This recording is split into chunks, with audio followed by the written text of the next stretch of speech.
देवशयनी आषाढी एकादशी येत्या 17 जुलैला आहे. एकादशीसारखे पवित्र व्रत दुसरे नाही. या आषाढी एकादशीच्या व्रताने मनुष्य पापमुक्त होतो. या आषाढी एकादशीच्या अनेक कथा पुराणांमध्ये सांगितल्या जातात. फार प्राचीन काळी मृदुमान्य नावाचा एक फार भयंकर राक्षस होता. त्याने भगवान शंकरांची आराधना सुरू केली. भगवान शंकर त्याला प्रसन्न झाले आणि त्याने त्यांच्याकडून वर प्राप्त करून घेतला की कोणत्याही प्राण्याकडून त्याला मरण येणार नाही. त्याला फक्त एका स्त्रीच्या हातूनच मरण येईल. मृदुमान्याने या वराच्या जोरावरच सर्व देवांना जिंकले.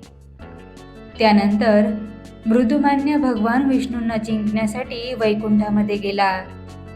या लढाईमध्ये भगवान विष्णूंचा पराभव झाला व ते भगवान शंकरांकडे गेले. परंतु भगवान शंकर आपण या राक्षसाला दिलेल्या वरामुळे खूप त्रस्त झाले होते. कोणताच उपाय त्यांना सुचत नव्हता.